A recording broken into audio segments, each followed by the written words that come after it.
I'm Chika Ojo, and you're watching Sahara TV.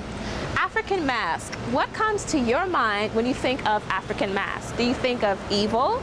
Do you think of voodoo? Or do you think of women and fertility? Well, we are out to demystify some of your common stereotypes and misconceptions associated with African masks. We'll be talking to Nanaya. She is a curator of African masks as well as a gallery owner here in New York City. And here she is. Hi, Nanaya. Hello, how are you? Good, it's so good to see you. Thank you so much for coming. Thank you, I'm very excited. Me too. So let's go ahead and get started. Okay.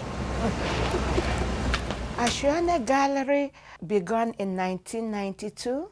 Ashone is an abbreviation of an Igbo word that says Ashowonye, which means the real McCoy, grandeur of royalty, because we don't have direct translations. We use words to say many things.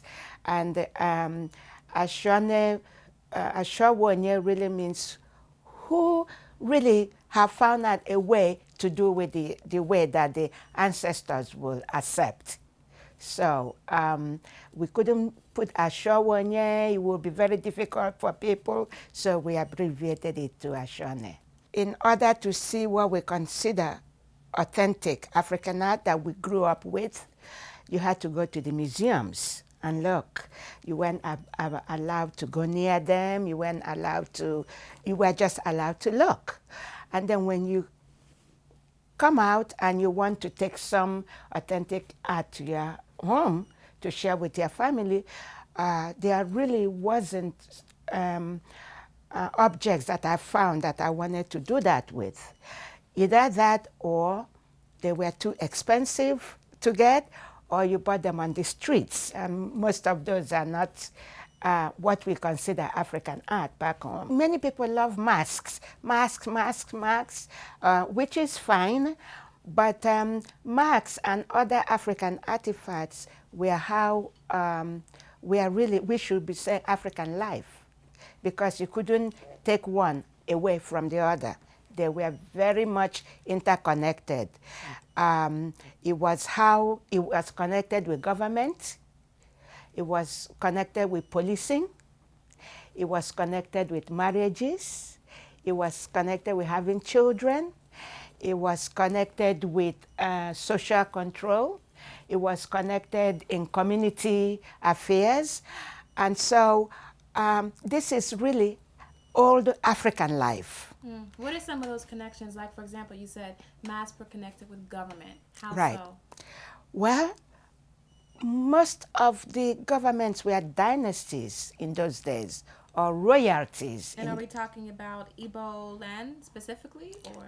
No, we're talking in generalities now, because in the countries we have now are very artificial. People rule themselves in different ways at that time. Igbo people will, live in an area, albeit many miles apart, but that's their area. And if you go in there, then it's Igbo people, but you have many, many ethnicities within that.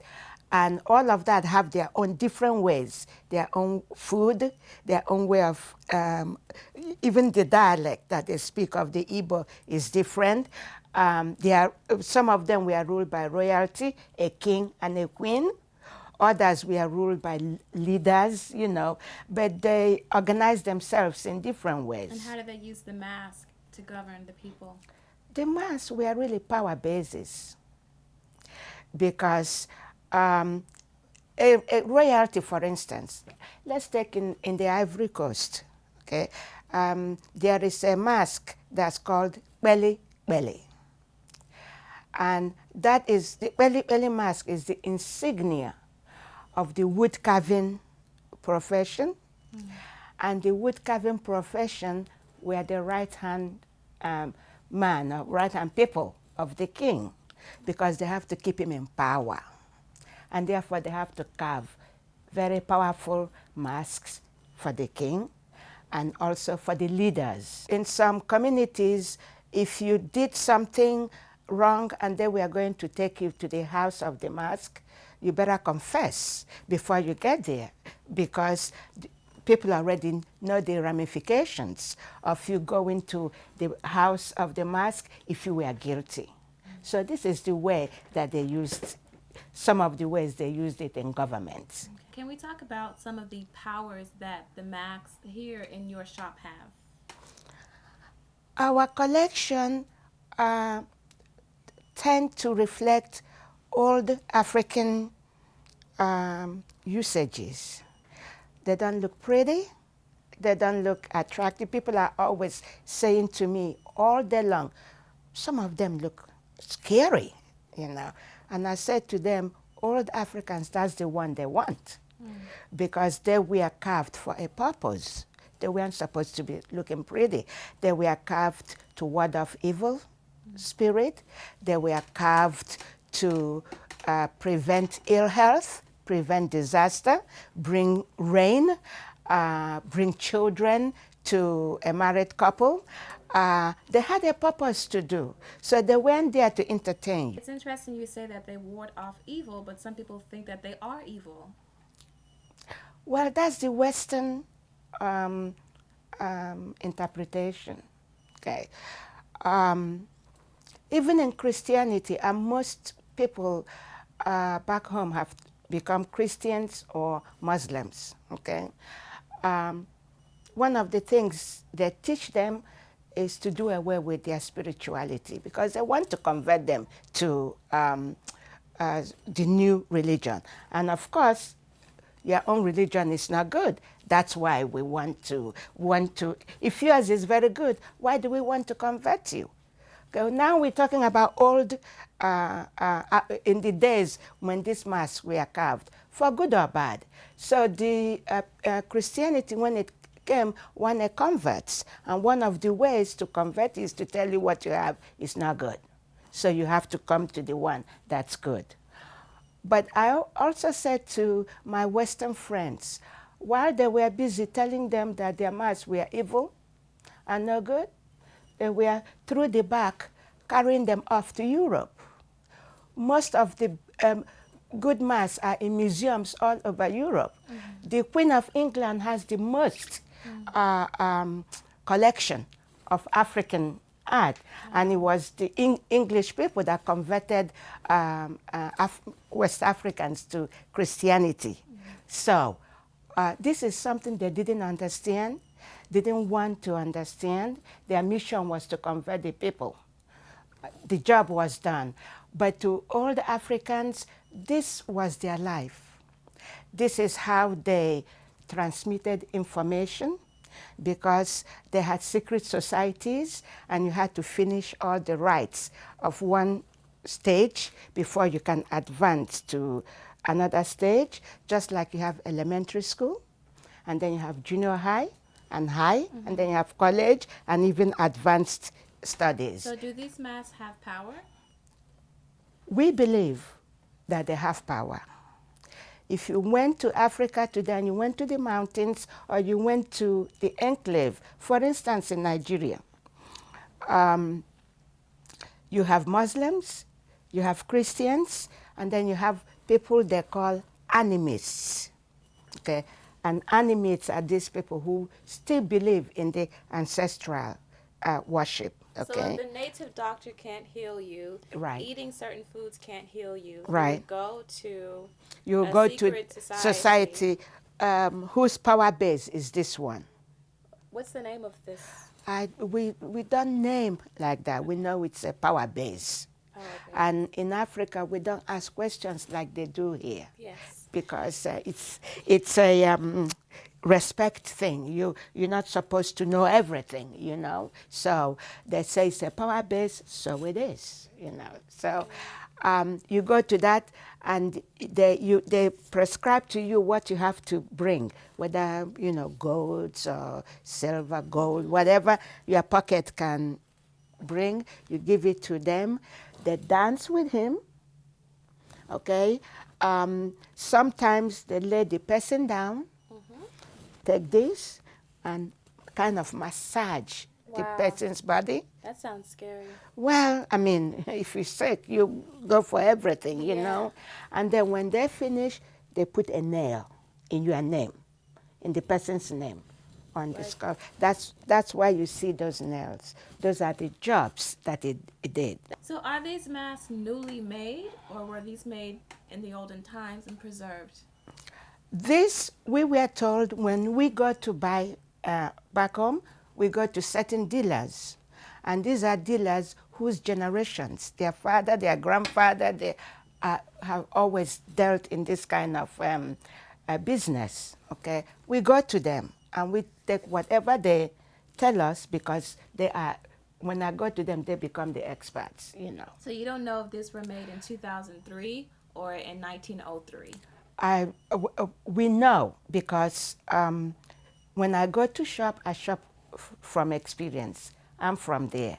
You begin to, there are certain characteristics you find in the carving that tells you whether it's new or whether it's old.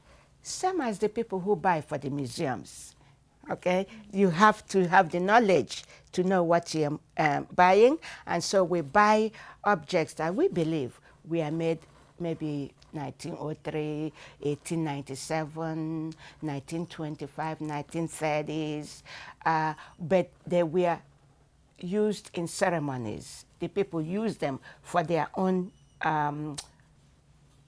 life. Okay. So they weren't just done for the tourist industry.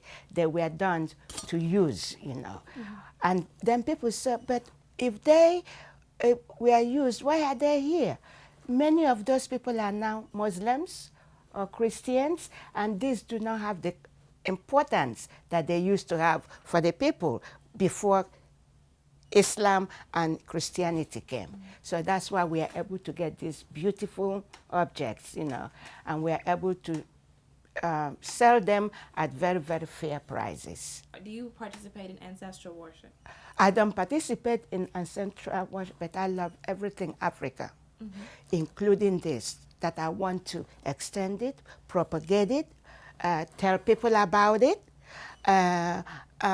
share it the best that I can, and bring the most authentic pieces that I possibly can. So they can, many people pass through here and they look and they ask questions and we talk about it and they go on their merry way. Some look at it, we talk about it, they wanna take it, you know, to their home to share with their own family. So that's the way I enjoy African art. I also have to tell you, from time to time, pray to God because I was brought up a Christian and pray to the ancestors. And that's just me. The press has been very generous to us in that, you know, whenever they've come to find us by accident, they always wanted to give us a write-up. And this one came from a company in the West Village. And this, you know, they thought we were, we should belong in their museums and galleries page, and they took pictures and gave us a write-up. Also, when we were in the West Village, all the African artifacts you see on this page was borrowed from us for the New York Times that was doing an article in their Sunday magazine, Going to Africa, in 2006. And they loved our artworks and they thought it was very, very unique and authentic. And they also gave us credit for that. Nanaya, you're in a very hip and happening part of Manhattan. Chelsea! Chelsea, this yes, is Chelsea. Chelsea! So do you think this is a good neighborhood for business? Very good neighborhood, yes. Young, middle class, okay. People with money, tourists. Yeah. So it's a good place. And how long have you been in this place? About 3 years now. Great, and yes. Here's the store. Yes. Go right in.